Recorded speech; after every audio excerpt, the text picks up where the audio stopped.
Chers participants, nous sommes à la fin de notre aventure, celle de maîtriser la consolidation d'un CV gagneur. Je viens donc faire un récapitulatif appelé wrap-up. En effet, nous avons appris à connaître le CV. Connaître le CV.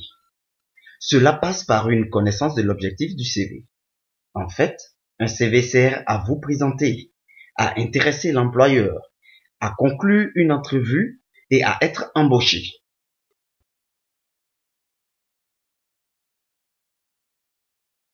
Mais qu'est-ce qu'un CV? Un curriculum vitae, d'après son sens latin, veut dire déroulement de la vie.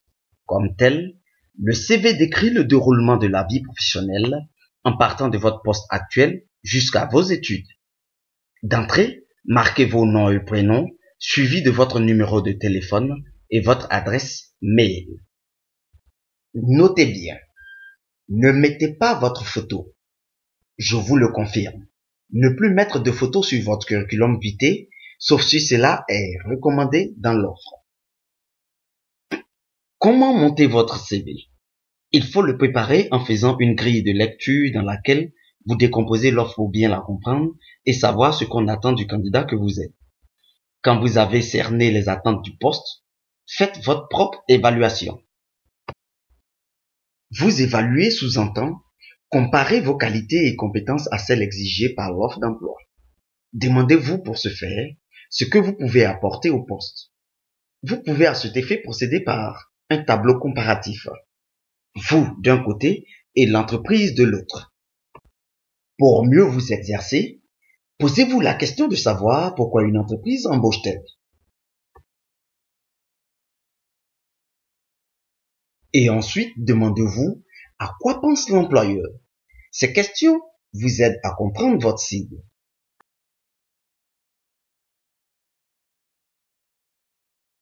Comprenez votre cible. Souvenez-vous de l'histoire de Louise Fletcher. Ainsi, vous répondrez exactement aux problèmes posés par l'employeur et vous ne mettrez aucune mention inutile. Après la préparation, bâtissez votre CV. Bâtir votre CV.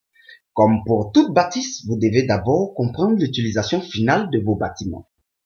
Ainsi, vous saurez comment monter le plan.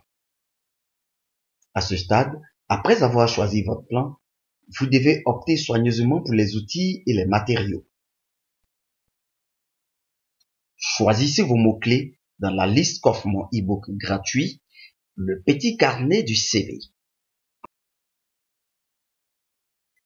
À ce propos, ceux qui n'ont pas encore reçu le petit carnet du CV, veuillez m'envoyer votre adresse à schoolofachievements@gmail.com. Pour revenir à notre sujet, utilisez donc des puces pour chaque paragraphe. Aérez votre curriculum vitae avec des puces et faites attention au nombre de mots total sur l'ensemble du CV. Il doit se limiter à un intervalle de 400 à 600 mots. Ensuite, votre style de rédaction doit ressortir de l'enthousiasme et de l'engagement. Aujourd'hui, de nombreux sites proposent une aide en ligne pour le montage de vos CV. Une liste existe dans le petit carnet du CV. Mais le meilleur site, comme je vous l'ai indiqué, reste LinkedIn. Essayez-le. À part cela, choisissez pour vos polices des tailles allant de 11 à 13 et prenez une seule couleur. Puis, passez aux corrections. Les corrections. Corrigez toutes les fautes d'orthographe. Aidez-vous de vos proches. Faites relire et corriger aussi par des professionnels en CV. Quand tous ces pas sont franchis, passez à la vente de votre CV.